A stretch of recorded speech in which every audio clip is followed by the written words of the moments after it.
दोस्तों नमस्कार। राजेश भाई साहब,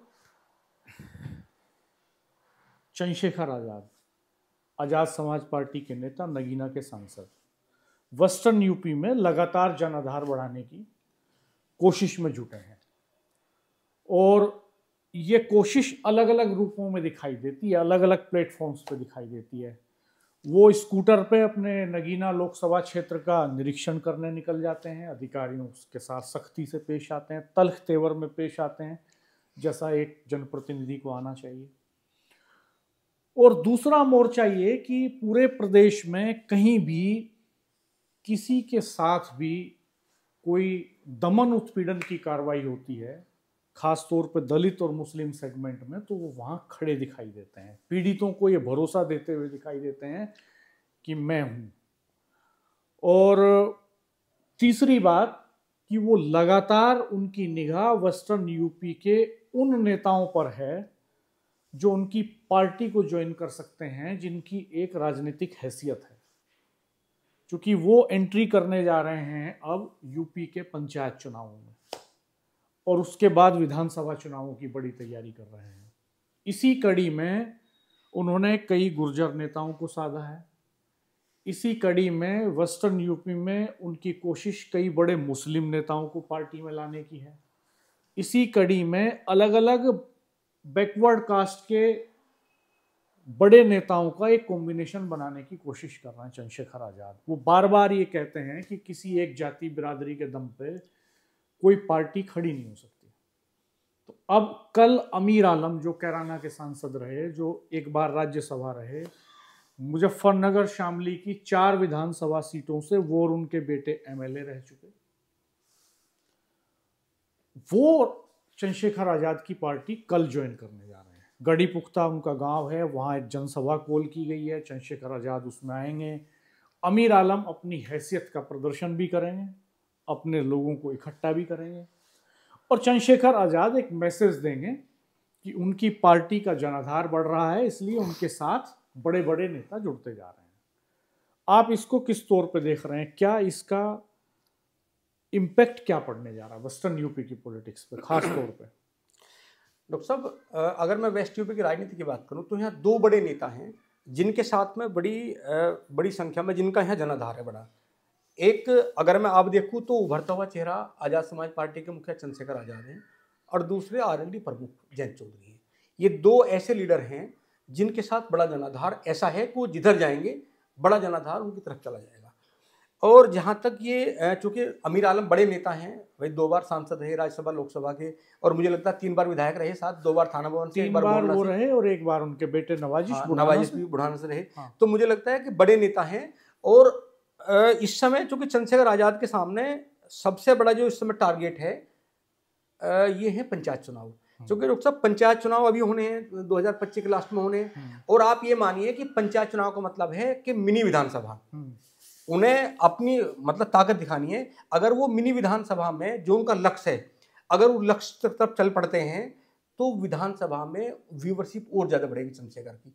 जब यहाँ वेस्ट यूपी की हम बात करते हैं तो रालोद के, चूंकि रालोद में रहे अमीर आलम और नवाजिश आलम, तो उनके टूटने का एक दूसरी वजह ये भी है कि भाई अब इस समय रालोद प्रमुख भाजपा के साथ हैं। तो ये लगता है मुस्लिम नेताओं को कि भाई हमारी वहाँ बहुत ज़्यादा सुनवाई नहीं होगी और तमाम लोग अपने रास्ते तलाशते हैं। जब अमीर आलम लोकदल में आते हैं तो उन्हें लगता है कि लोकदल जनाधार की पार्टी है वेस्ट यूपी में, मेरा अपनी जाति का वोट प्लस जयंत चौधरी का वोट वो जीत क्यों ले आता है।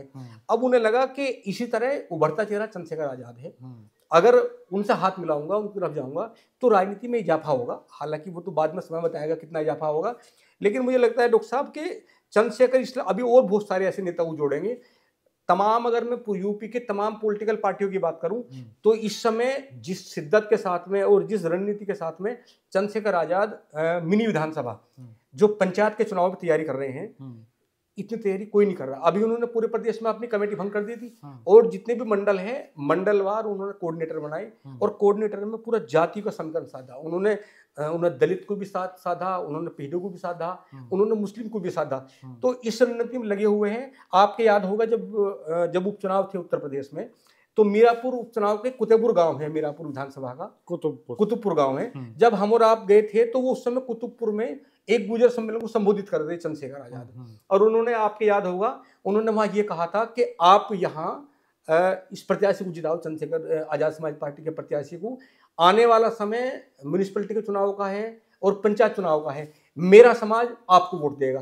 तो एक मैसेज दिया कि गुर्जर को, इस समय अगर हम पदाधिकारी की बात करें तो सबसे ज्यादा पदाधिकारी गुर्जर उन्होंने बनाए हैं। तो कहीं ना कहीं वो लग रहे हैं कि वेस्ट यूपी में अगर गुर्जर उनके साथ आता है पंचायत चुनाव में, इधर दलित आता है और इधर मुस्लिम आता है, तो एक बड़ा गठजोड़ होगा।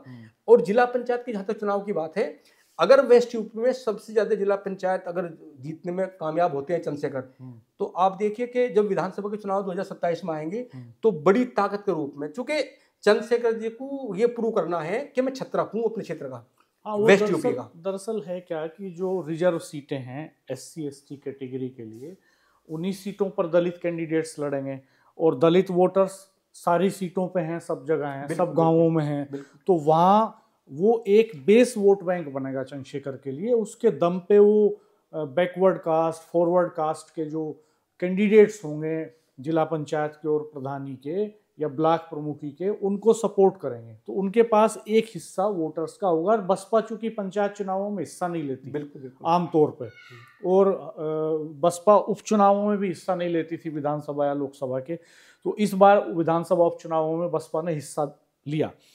मुझे लगता है कि इसकी कम संभावनाएं हैं कि बसपा इस बार उपचुनाव, इसमें पंचायत चुनाव में हिस्सेदारी करे।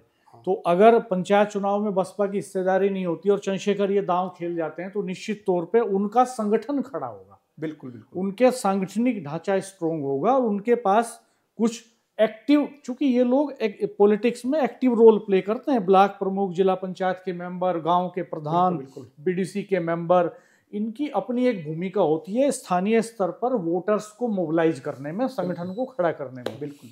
तो ये निश्चित तौर पर बड़ा मूव होगा उनका। और खैर अब कल जनसभा होनी है गढ़ी पुख्ता में, और वहाँ शक्ति प्रदर्शन करेंगे अमीर आलम, उनके बेटे नवाजिश आलम, दोनों पिता पुत्र ज्वाइन कर रहे हैं। और देखिए ये भी अजीब संयोग है मुजफ्फरनगर की पॉलिटिक्स का कि रिश्तों की बड़ी अहमियत है वहाँ की सियासत में।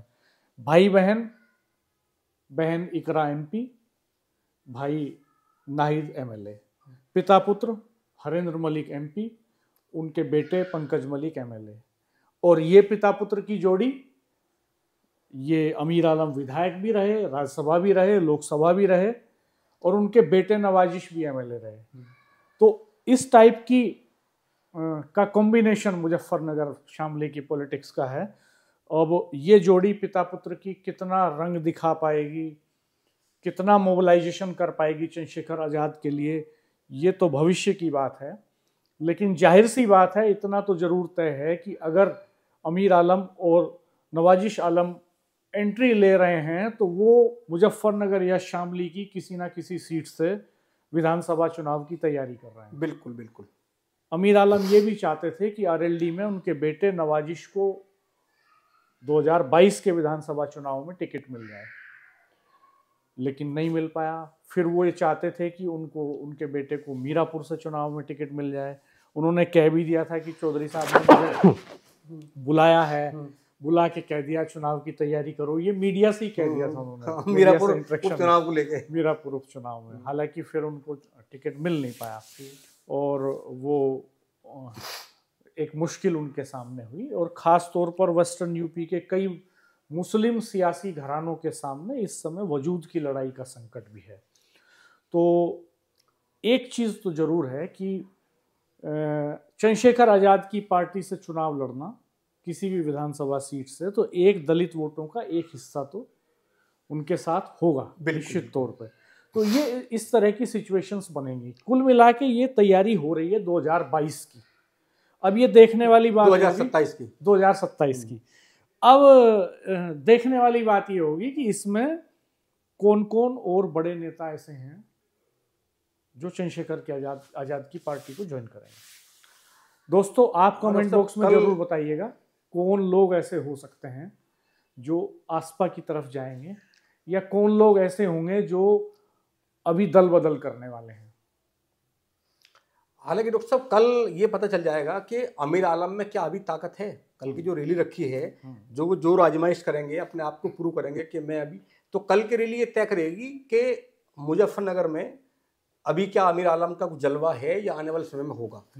कल पता चलेगा जी। देखते हैं कितने लोग जुटते हैं। हालांकि मुझे लगता है भीड़ तो ठीक ठाक रहेगी। चंद्रशेखर आज़ाद की अपनी एक अहमियत है, बिल्कुल। उनको लोग पसंद करते हैं। यूथ में, दलित में खास तौर पे तो वो सेगमेंट जरूर होगा वहाँ पे। और मुस्लिम्स में अपनी बिरादरी में भी आधार है अमीर आलम का, और बाकी मुस्लिम्स में भी एक ठीक इंटरेक्शन है, और अदर कास्ट के लोग मुझे लगता है एक कॉम्बिनेशन बनाने की कोशिश करेंगे चंद्रशेखर कल मंच पे अलग अलग कास्ट के लीडर्स उनकी पार्टी के हो सकते हैं। अमीर आलम के साथ कुछ और लोग भी ज्वाइन करेंगे पार्टी, तो उनके नामों की घोषणा भी होगी, वहाँ पे उनकी ज्वाइनिंग भी होगी, ये सारी प्रक्रियाएं होंगी। खैर देखते हैं। तो दोस्तों, हमारे चैनल को सब्सक्राइब कीजिएगा, बेल आइकन प्रेस कर दीजिएगा, नोटिफिकेशंस ऑन कर दीजिएगा। और हमने एक वीडियो इसको लेकर के अमर उजाला के प्लेटफॉर्म पे भी किया था, वो भी आप देख सकते हैं, उसका लिंक भी हम आपको डिस्क्रिप्शन में दे देंगे। और आप अपनी राय जरूर बताइएगा। कल के इवेंट को भी हम लोग कोशिश करेंगे कि आपको कल फिर इसका लेटेस्ट अपडेट दें। धन्यवाद, नमस्कार।